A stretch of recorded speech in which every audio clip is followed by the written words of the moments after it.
Smackdown was amazing and ended with an absolute banger of a main event. In this video, I'm going to be going over every major thing that happened on Smackdown, what I thought of the result, and if whether or not I agree with the booking decisions they made, and how where storylines can go from here. The show kicked off with Rio defending the Women's Tag Team Championships against Nia Jax and Lash Legend. It ended in a countout, and then it ended up being like a huge brawl where I believe Nia Jax and Rio and Io went through a table, and then Lash Legend and Rio went through the barricade. That was a pretty awesome brawl, but I understand why they did it, because you don't want them to lose the titles, obviously, and Nia Jax and Lash Legend, two main eventers, you don't want to have them take an unnecessary pin, so I like the result here. Yeah, we didn't get a definitive winner, but I think they might continue this feud and run this match back on SmackDown another week. But that does mean that Rio retained, and I, of course, agree with that decision. I think Rio should carry the titles all the way to WrestleMania and probably defend it against the Bella Twins or Charlexa, or have a huge women's ladder match. Let's talk about Trick Williams. Oh my God.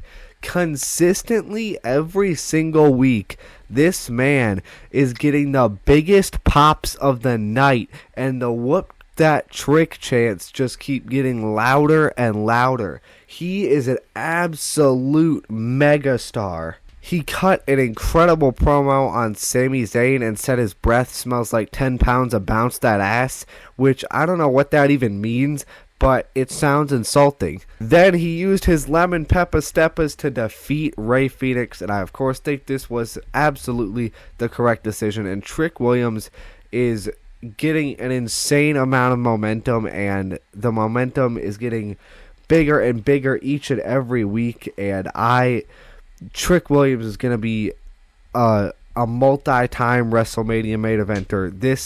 This man is absolutely incredible.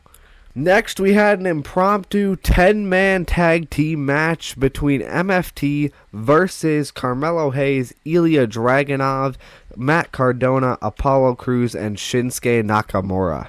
Now, this was an incredible match, and I loved that for like the last 5+ minutes of the match, it was just a finisher fest with people constantly going in and out of the ring, taking out each other. That was awesome. It was a great ending, but it took the Carmelo Hayes Open Challenge away from us for the second week in a row. We were about to get Carmelo Hayes versus Ilya Dragunov, but Solo interrupted. It's really unfortunate. I love this match, but next week we for sure need the U.S. Open Challenge back, because back-to-back weeks with it's not as fun. Now, what's interesting about this is MFT won, but Tama Tonga pinned Carmelo Hayes. So I think they might finally be paying off this storyline of Tama Tonga looking at the U.S. Championship Randy Orton style. He's been doing that for 2 months, I think, and hasn't answered a single open challenge. So I think Tama Tonga's probably going to answer it really soon, which, it's okay. Would I rather see Ilya Dragunov? Yes, but hey, especially since Tama Tonga is already the tag team champions, it wouldn't really make sense for him to win the United States title. But still, I think that would be a fun match. However, what would be really bad, though, was if they just had him pin him for absolutely no reason and then they didn't pay off the storyline, which is something I could totally see WWE doing. But hopefully that doesn't happen, knocking on all the wood. Next, we had a backstage segment with Nick Aldis, R-Truth, Damian Priest, and Kit Wilson. And he read an absolute banger of a poem to R-Truth. I don't even like poetry. I hate poetry, but I want more Kit Wilson poems. And then R-Truth made up his own poem, which was incredible, and he said Kit Wilson lost his manhood because he's got a camel's toe, which is... I love R-Truth so much, man. And he ended up later in the show having another poem that Nick Aldis, he like took the poem book and read it. It was about Obafemi, and the poem was just like insulting Obafemi. And I think they announced Obafemi versus Kit Wilson next week. So next week, Kit Wilson's gonna die. Next, Jade Cargill had her first title defense after over 100 days as champion against Jordynne Grace, and she, of course, retained. She did like a one-handed shaded, which was awesome. But this was obviously the correct decision. If Jade had a 100-day reign with no defenses and then lost it on her first title defense, that would have been horrible. Now what I think they need to do is, since Jordynne Grace lost completely clean, I think they need to have Jordynne Grace go down to the mid-card and feud with Julia, and they can just have like super good matches every week, kind of like what happened with Andrade and Carmelo Hayes in like 2024.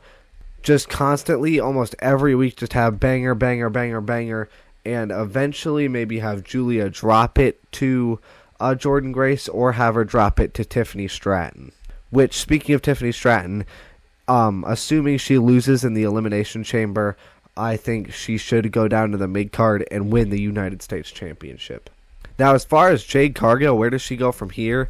Obviously, the winner of the Elimination Chamber is going to face her.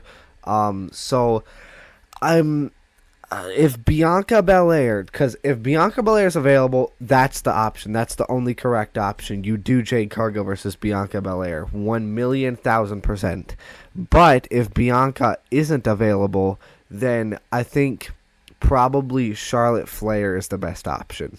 Which, yes, it would be kind of boring because Charlotte Flair is always going after world titles, but there's not really a better option. Maybe Alexa Bliss, but I don't feel like they would go well together. Speaking of Alexa Bliss, she qualified for the Women's Elimination Chamber, which I also predicted, so let's go. And I think that was the correct decision in that match. She went against Zelina Vega and Julia.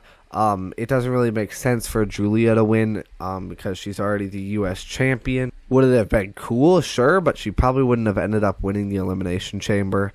And Zelina Vega is not even close to being in the world title picture. And next, this Cody Rhodes, it's an interesting decision. However, it kind of really bummed me out because the match was absolutely incredible, especially the last 3-4 minutes when Drew McIntyre came in and interfered and he took out Jacob Fatu. Jacob Fatu hit the mighty moonsault after Cody hit the crossroads on Sami Zayn, I believe, and I thought it was over, but then Drew pulled Jacob out of the ring and started attacking him. He powerbombed him through the announce table. He claymored Cody, dragged Sami onto the cover, and then the referee decided to take 5 business days to get in the ring and do his job. So Cody Rhodes kicked out at 2, which I really thought the match was over there.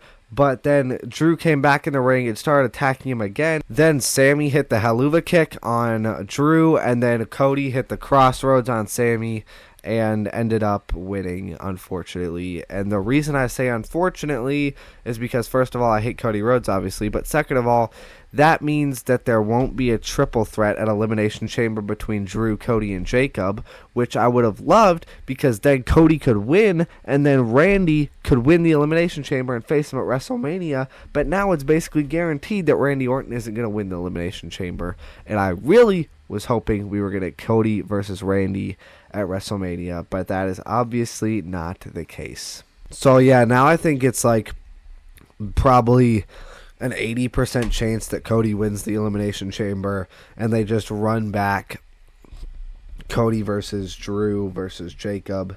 Not run it back, but I mean, it's not a bad main event. It's definitely worthy of being in the main event, but Cody versus Randy would have been 10 times better. That would have been the greatest WrestleMania main event duo of all time, probably. But yeah, it's unfortunate, but yeah, it is what it is. I guess let me know your thoughts on this episode of SmackDown. Let me know your thoughts on my thoughts. Thank you so much for watching. Like and subscribe if you want, and